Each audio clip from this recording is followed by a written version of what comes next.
Breaking news. নবম জাতীয় বেতন স্কেল বাস্তবায়ন নিয়ে অনিশ্চয়তা ক্রমশ ঘনীভূত হচ্ছে। সরকারি কর্মকর্তা কর্মচারীদের দীর্ঘদিনের প্রত্যাশিত এই বেতন কাঠামো বর্তমান অন্তর্বর্তীকালীন সরকারের আমলে বাস্তবায়িত হবে কিনা সেই প্রশ্ন এখন প্রবলভাবে উঠে এসেছে। অর্থ মন্ত্রণালয়ের সাম্প্রতিক বক্তব্য এবং রাজনৈতিক পরিস্থিতি বিশ্লেষণ করে বিশেষজ্ঞরা মনে করছেন এই গুরুত্বপূর্ণ আর্থিক সিদ্ধান্তের দায়ভার পরবর্তী নির্বাচিত সরকারের উপরই বর্তাবে। গত জুলাই মাসে নবম জাতীয় বেতন কমিশন গঠন করা হয়। কমিশনকে ৬ মাসের একটি নির্দিষ্ট সময়সীমা প্রদান করা হয়েছিল চূড়ান্ত সুপারিশ প্রণয়নের জন্য, কিন্তু নির্ধারিত সময়সীমা অতিক্রান্ত হওয়ার পরেও কমিশনের চূড়ান্ত প্রতিবেদন সরকারের কাছে জমা পড়েনি। সংশ্লিষ্ট সূত্রের তথ্য অনুযায়ী আগামী জানুয়ারি মাসের দ্বিতীয় সপ্তাহে এই প্রতিবেদন জমা দেওয়া হতে পারে।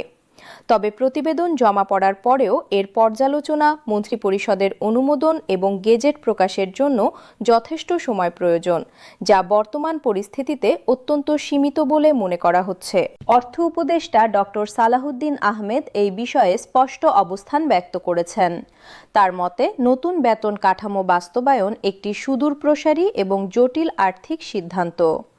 এই ধরনের বৃহৎ আর্থিক নীতি নির্ধারণের দায়িত্ব নির্বাচিত সরকারের হাতেই থাকা সঙ্গত।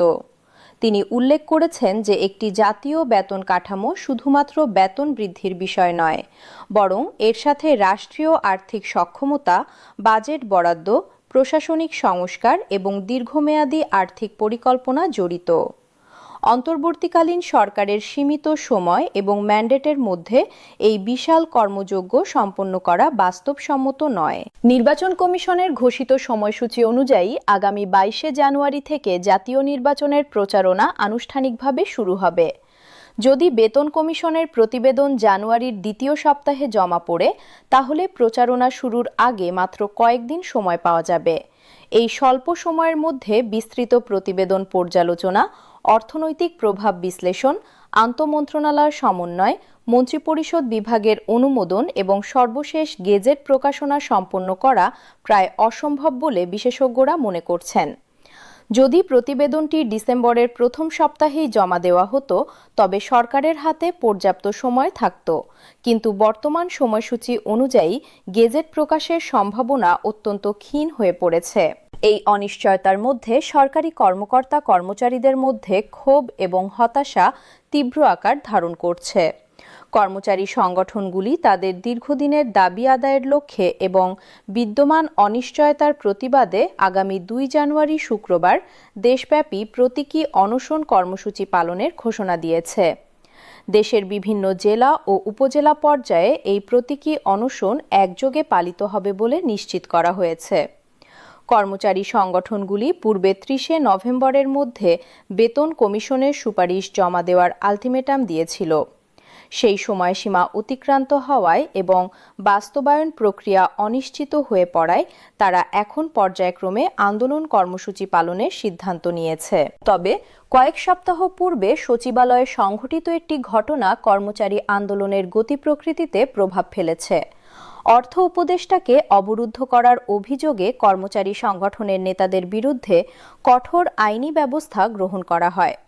তাদের বিরুদ্ধে সন্ত্রাস বিরোধী আইনে মামলা করা হয় এবং ১৪ দিনের রিমান্ডে নেওয়া হয়। একাধিক কর্মচারীকে সাময়িকভাবে বরখাস্ত করা হয়েছে। এই ঘটনা সরকারের পক্ষ থেকে একটি স্পষ্ট সতর্কবার্তা হিসেবে বিবেচিত হচ্ছে। ফলে বর্তমানে কর্মচারীরা অত্যন্ত সতর্কতার সাথে এবং আইনি কাঠামোর মধ্যে থেকে তাদের আন্দোলন পরিচালনা করছেন। নিয়ম বহির্ভূত যে কোনো কর্মসূচি তাদের জন্য গুরুতর পরিণতি বয়ে আনতে পারে, এই আশঙ্কা তাদের মধ্যে স্পষ্টভাবে বিদ্যমান। বেতন কমিশনের অভ্যন্তরীণ সূত্র থেকে প্রাপ্ত তথ্যে জানা গেছে যে প্রস্তাবিত খসড়ায় বিদ্যমান ২০টি গ্রেড থেকে ১৩টি গ্রেডে নামিয়ে আনার একটি পরিকল্পনা রয়েছে। এটি একটি উল্লেখযোগ্য কাঠামোগত সংস্কার হবে, তবে এই পরিবর্তন চূড়ান্ত করতে কমিশনের আরও কয়েকটি নীতি নির্ধারণী বৈঠকের প্রয়োজন রয়েছে। সংশ্লিষ্ট সূত্র জানিয়েছে যে চূড়ান্ত সিদ্ধান্তে পৌঁছানোর আগে কমিশনের পূর্ণাঙ্গ কমিটির অন্তত ৩টি গুরুত্বপূর্ণ সভা অবশিষ্ট রয়েছে। এই সভাগুলি সম্পন্ন হওয়ার পরেই প্রকৃত রূপরেখা স্পষ্ট হবে। তবে কমিশন এখনো পর্যন্ত কোনো আনুষ্ঠানিক বিবৃতি প্রদান করেনি বা গণমাধ্যমের সামনে কোনো ব্রিফিং দেয়নি। তাই বর্তমানে যেসব তথ্য প্রচারিত হচ্ছে তার অধিকাংশই অনানুষ্ঠানিক সূত্র এবং অনুমান ভিত্তিক। সার্বিক পরিস্থিতি বিশ্লেষণ করে বিশেষজ্ঞরা মনে করছেন যে নবম জাতীয় বেতন স্কেল বর্তমান অন্তর্বর্তীকালীন সরকারের আমলে বাস্তবায়িত হওয়ার সম্ভাবনা অত্যন্ত সীমিত।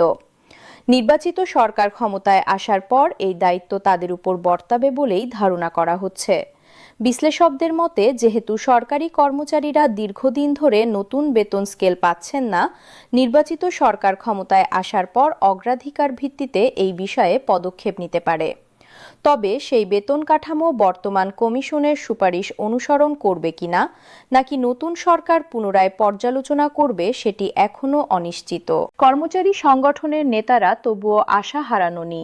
তারা বিশ্বাস করেন যে ধারাবাহিক চাপ প্রয়োগের মাধ্যমে বর্তমান সরকারকে গেজেট প্রকাশে বাধ্য করা সম্ভব হতে পারে।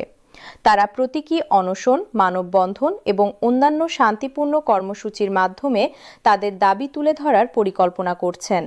তবে আসন্ন জাতীয় নির্বাচনের প্রেক্ষাপটে তারা কোনো ধ্বংসাত্মক বা বড় ধরনের আন্দোলনে যেতে পারবেন না। সরকারি চাকরির বিধিবিধান এবং সাম্প্রতিক ঘটনা প্রবাহ তাদের আন্দোলনের ধরন ও পরিধি নির্ধারণে গুরুত্বপূর্ণ ভূমিকা রাখছে।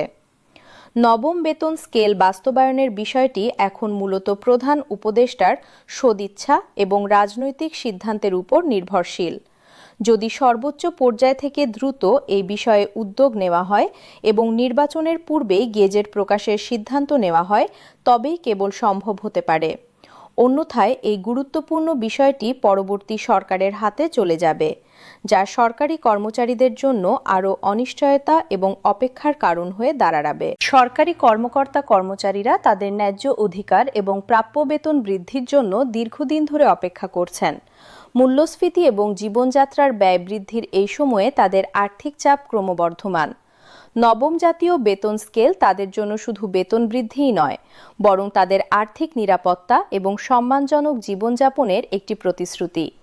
এই প্রতিশ্রুতি বাস্তবায়িত হবে কিনা এবং কখন হবে, সেই প্রশ্ন এখন দেশের লক্ষাধিক সরকারি চাকরিজীবী এবং তাদের পরিবারের কাছে অত্যন্ত গুরুত্বপূর্ণ একটি বিষয় হয়ে দাঁড়িয়েছে। আগামী কয়েক সপ্তাহের ঘটনা প্রবাহ এই প্রশ্নের উত্তর নির্ধারণ করবে।